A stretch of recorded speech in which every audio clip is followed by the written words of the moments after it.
আপের ট্রেড নিলে মার্কেট ডাউনে চলে যায়, ডাউনের ট্রেড নিলে মার্কেট আপে চলে যায়। হ্যালো প্রিয় দর্শক, আসসালামু আলাইকুম। সবাই কেমন আছেন? আজকে আমি আপনাদের মাঝে যে বিষয়টি নিয়ে আলোচনা করতে আসছি, আমরা আসলে কোটেক্স থেকে কেন আমরা প্রফিট করতে পারি না, আমরা মার্কেট আসলেই আমরা কেন লস করি, আমরা আপের ট্রেড নিলে মার্কেট ডাউনে চলে যায়, ডাউনের ট্রেড নিলে মার্কেট আপে চলে যায়। আসলে এমন কেন হয়? এমন কি শুধু আমার সাথে হয় না অনেকের সাথে হয়? চলুন এইসব বিষয় নিয়েই আজকের আলোচনা করব। তো আমরা নতুন যারা ট্রেডার আছি তারা আসলে কি করি, যে ভুলটা করি, টিকটক বা ইউটিউবে আমরা প্রথমে ভিডিও দেখি যে $1 থেকে তারা $5,000 করতেছে। সেরকম লোভনীয় ভিডিও দেখে আমরা তেমন কোনো নলেজ না নিয়ে সরাসরি ডিপোজিট করে আমরা ট্রেড করা শুরু করি। কিন্তু ভাই, তারা হলো প্রো ট্রেডার, তারা ক্যান্ডেলের সাইকোলজি বোঝে, ক্যান্ডেল কোন দিক যাবে সেটা বুঝে, ক্যান্ডেলের যে ভাবমূর্তি তার ক্যান্ডেল দেখেই বুঝতে পারে যে এর নেক্সট ক্যান্ডেল আপে যাবে না ডাউনে যাবে। সেই পর্যায়ে যাওয়ার জন্য আপনাকে এর আগে পরিশ্রম করতে হবে, শিখতে হবে, ভালো একটা নলেজ অর্জন করতে হবে, তারপরে আপনি সেই জায়গায় যাইতে পারবেন। সর্বনিম্ন আপনাকে 3 মাস সময় দিতে হবে। ডেমোতে প্র্যাকটিস করেন এবং শিখতে থাকেন। অনেক ভিডিও আছে ইউটিউবে, ভিডিও দেখে শিখতে পারেন। অনেক কোর্স লঞ্চ করছে ফ্রি, সেখানেও শিখতে পারেন।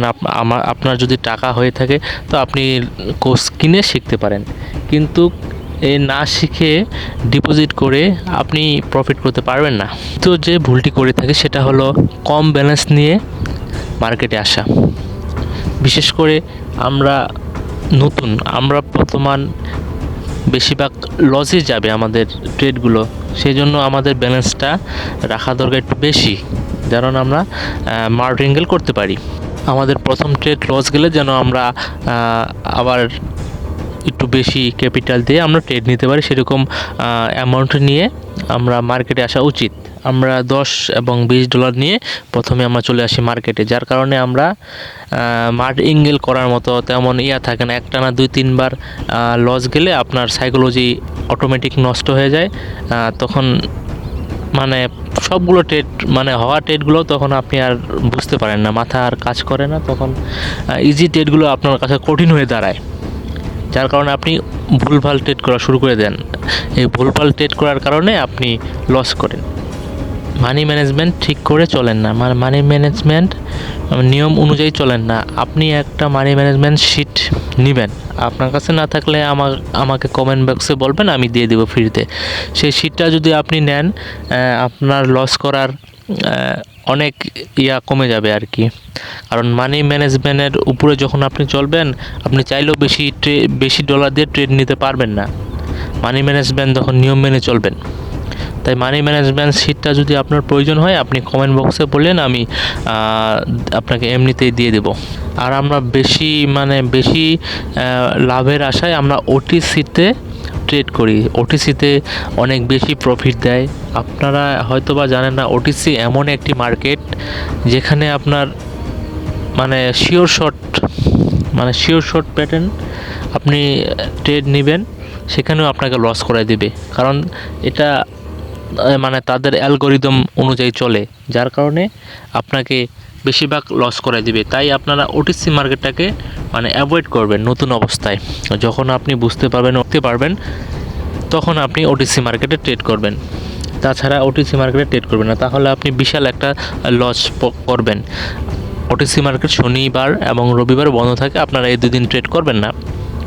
বাকি 5 দিনে আপনারা প্রফিট করে যা হবে তাই। কিন্তু এই 2 দিনে যখন ট্রেড করতে যাবেন, বাকি 5 দিন যা ইনকাম করছেন এই 2 দিনে তা খসায় ফেলবেন। তাই ওটিসি একটু অ্যাভয়েড করবেন। আর আমরা নতুন যারা ট্রেডার আছি, আসলে আমাদের মাথা একটু গরম। 2-1টা ট্রেড লস গেলে আমরা পাগল হয়ে যাই, কিভাবে লসটাকে ফিরিয়ে আনবো। তখন যদি আমরা মার্কেট থেকে বেরিয়ে যাই, তাহলে বাকি যে ব্যালেন্সটা থাকে সেটা কিন্তু আমরা বাঁচাতে পারি, কিন্তু তখন আমরা বের হই না।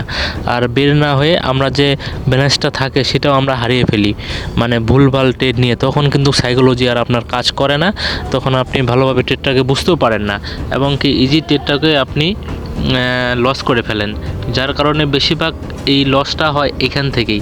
যারা মনে করেন 2-3টা ট্রেড একটানা লস যাওয়ার পর তারা আর মনে করেন মাথায় আর কোনো কাজই করে না। তাই আপনাকে বলবো, আপনি আগে ভালোভাবে মার্কেটটাকে শিখেন, ভালোভাবে ডেমোতে প্র্যাকটিস করেন। আপনার জন্য আরও ভালো কিছু আসে সামনে, আপনিও হতে পারবেন একজন ভালো ট্রেডার।